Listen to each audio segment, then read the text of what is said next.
네, 안민석 의원 여러 가지 의혹들을 많이 제기했었던 민주당 내 강경파죠. 안민석 의원이 컷오프가 됐는데 강한 유감을 나타냈습니다. 자, 임종석 전 대통령 비서실장 오늘 결국 기자회견을 했습니다. 어제 출마를 사실상 못하게 됐는데 출마의 길이 막히게 됐는데 거기에 대해서 탈당할 거냐라고 물어봤더니 지금은 당장 답은 안 했습니다만 정치는 생물이지 않느냐라고 하면서 그 가능성을 열어뒀습니다. 자, 안민석 의원에 대한 목소리 먼저 듣고 시작하겠습니다. 최순실 씨가 록히드 마운틴 측과 결탁한 의혹이 있어요. 파헤치고 있고요. 과연 독일에 얼만큼 많은 돈이 세탁되어 있을까? 수천억에서 수조 규모일 거라 봅니다. 내년 총선 출마하십니까? 제가 여러 번 말씀드렸는데요. 저 제 임무를 다 하겠습니다. 정치는 하실 거죠? 그런 문제를 대정부질에서 물을 거는 아닙니다. 뭐 의원님은 출마하십니까? 네, 저는 하죠. 예. 잘 되길 바라겠습니다. 예, 차 교수님. 네. 저 때 생각해보니까 얼마 안 된 얘기인데도 이게 그렇게 되네요. 출마하십니까? 네, 저는 하죠. 라고 했는데 출마 선언을 했습니다면 지금 그 꿈이 꺾이게 될 판입니다. 그 최근에 하위 20% 명단 관련해서 상당히 그러니까 논란이 많았을 때 그때 이재명 대표가 뭐라고 얘기했으면 내가 아낀 사람도 포함되어 있다고 그랬거든요. 예. 그 이야기 나왔을 때 도대체 그럼 아낀 사람이 누굴까? 거기 들어간 사람이 누굴까? 이랬을 때 제일 먼저 거론된 사람이 안민석 의원이었거든요. 사실 안민석 의원은 뭐 오선 의원이니까 아마 그 지역에서 소위 말하는 정치적 피로감도 있을 거고 무엇보다 지금 화면에 놓습니다만 윤지호 씨라는 사람을 또 불러와가지고 의인처럼 만들어줬다가 그것이 사실은 거짓말로 들통나는 바람에 여러 가지 문제도 생겼고 또 최근에는 또 지금 안민석 의원 놓으면 내가 가서 꼭 싸우겠다고 하는 사람 또 한 명 등장했잖아요. 정유라 씨 있죠. 정유라 씨. 예. 그러니까 이 최순실 씨의 이거 아까 자료화면 잠시 나왔습니다만 해외 재산 도피와 관련된 뻥튀기 이야기 이런 부분들이 상당히 국민의 여러 가지 좀 뭐랄까요 좀 눈살을 찌푸리게 만드는 그러한 의정 활동을 했다고 아마 당에서도 평가를 하는 것 같아요. 바로 그런 측면 때문에 저는 컷오프 했다기보다는 또 하나의 측면을 좀 그러니까 중시할 필요가 있다는 거죠. 뭐냐면 소위 말하는 지금 이재명 대표의 그러면 전부 다 친명들은 다 단수 공천되고 다 살아나네? 그거 아니다. 우리 친명에서도 나름대로 희생과 헌신을 하는 사람이 있다. 그래서 일종의 뭐랄까요. 이 이재명 대표의 업참마속을 시나리오의 하나의 뭐랄까요. 이 지금 주인공으로 안민석 의원을 지금 내세운 것이 아닐까 생각이 드는데 상당수의 국민들은 과연 이재명 대표의 마속이 안민석 의원이라고 그 정도는 좀 부족한데? 라고 생각할 것 같습니다. 예, 지금 현재 전략지역 공천 전략지역으로 선택된 곳이 경기 오산 성북을, 인천 부평을, 충북 청주 청원인데 기동민 의원은 뭐 양복받은 것들이 논란에서 이제 기소가 돼서 논란이 되고 있고요. 이 홍영표 변재일 의원이 친문계 의원이다 보니까 이게 친문 속가내기 아니냐라고 하면서 굉장히 반발을 하고 있습니다. 변재일 의원 같은 경우는 그러니까 안민석 의원은 이렇게 얘기했더군요. 강한 반발이라는 게 친명이란 이유로 희생을 강요받고 있다. 이게 대단히 잘못된 결정이다. 강한 유감을 표명한다. 물론 뭐 이렇게 했지만 뭐 탈당이나 뭐 이런 얘기들은 하지 않았습니다. 내가 내일 선거에도 압승할 자신이 있는데 경선만 좀 붙여달라라고 이렇게 읍소를 하고 있습니다.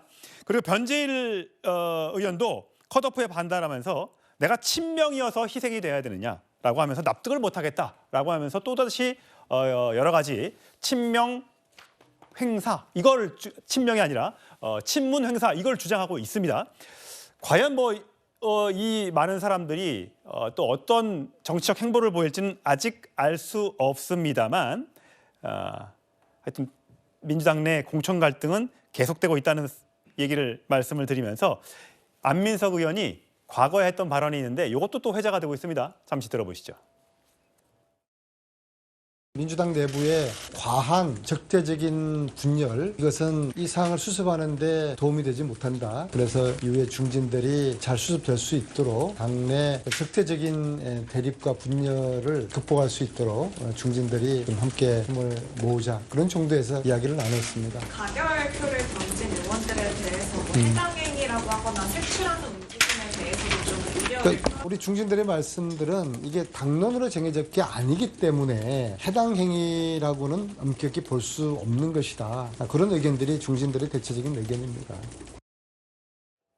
예, 김승희 변호사님. 되게 지금 이제 친명계가 아닌 비명계나 또 친문계에 대한 또 공천에 대해서 배제하는 이것들이 지난해 있었던 그 이재명 대표의 체포동의안 가결 때 가결표를 던졌던 여기에 대해서 한 29명, 30명 정도가 지금 계속해서 공천에서 배제되고 있는 것 아니냐라는 것에 대한 그때 이거 색출해야 되는 것 아니냐라는 지적이 나오니까 안민석 의원이 그것까지는 아니고요. 이렇게 얘기했던 것이 혹시 저 발언 때문에 안민석 의원이 공천에서 배제되고 이런 건 아니겠죠.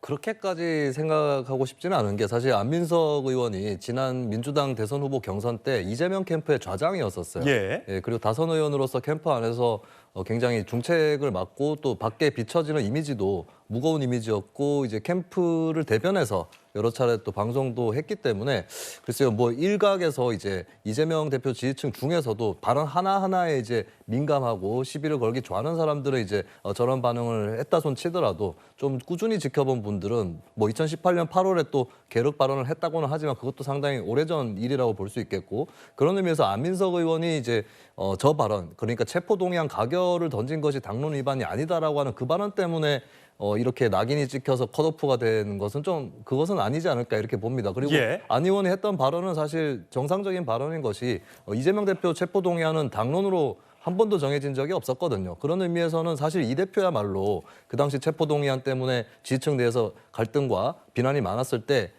가결표를 던진 의원님들도 우리 민주당이다라고 선언을 하는 그런 태도가 더 좋았을 텐데 그것이 이제 단추가 잘못 깨어지고 하면서 지금까지 이르니까 그러니까 결국에 하필이면 체포동의안 가결을 찬성했을 의원들이 계속 떨어지는 것 같다 이런 말들도 계속 나오는 것 같습니다. 예, 과연 안민석 의원 오늘 뭐 SNS 통해서 반발은 했습니다만 이 컷오프 방침에 대해 수용을 하게 될지 하루 이틀이면 그 결과가 나오겠죠.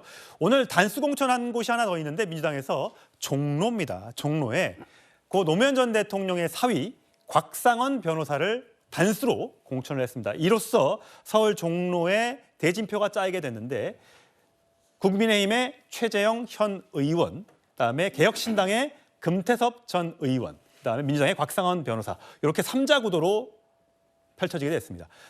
최 의원님 보시기에는 과거엔 종로가 정말 정치 거물들의 격전지였지 않습니까? 그렇죠. 물론 이분들의 어떤 정치적인 그거를 평가절하할 수는 없겠습니다만 이렇게 대진표가 짜여진 거 어떻게 보세요? 아니 과거의 종로라고 한다면 뭐 잘 아시다시피 이명박 전 대통령, 노무현 전 대통령 뭐 이런 분들을 배출을 했었고요.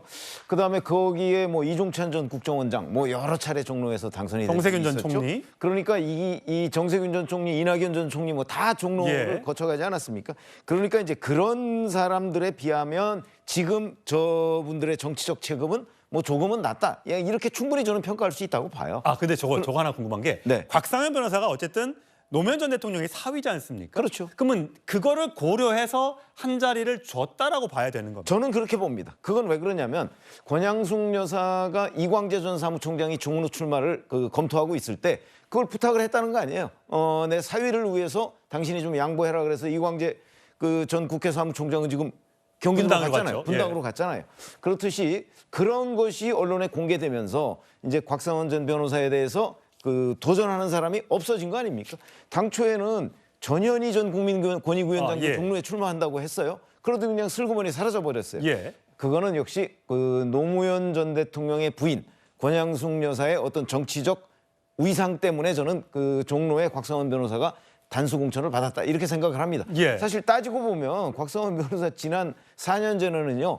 충북에서 한번 출마를 한 적이 있었습니다. 옥천에서 출마했었죠. 그렇죠. 출마한 예. 적이 있었기 때문에 이번에 종로에서 본인이 출마하겠다고 하는 것 자체가 무리수일 가능성도 있는데도 불구하고 그런 여러 가지의 핸디캡에도 불구하고 여기에 단수 공천을 받았다는 건 예. 노무현 전 대통령의 영향이다. 저는 그렇게 판단이 됩니다. 아마 이재명 대표 측 입장에서는 이거 봐라 우리 뭐 노무현 전 대통령도 배려하고 뭐 고민정 의원이나 또 윤건영 의원 같은 친문계도 우리가 배려를 했고 여러 가지 나름대로의 용광로 공천을 하고 있다라고 주장할 수도 주장할 근거 중에 하나가 바로 이런 사례죠. 예. 자 뭐 이재명 대표 입장에서는 계속 언론들이 뭐 민주당 내 공천 잡음만 계속해서 보도를 하고 있어서 너무 억울하다. 이렇게 좀 하지 말아달라라고 오늘 읍소를 하고 부탁을 했습니다만 여러 바라보는 국민들이 또 민주당 내 지지자들도 이렇게 바라보고 있다는 점 이재명 대표가 좀 우려를 좀 해야 되지 않을까라는 생각이 듭니다.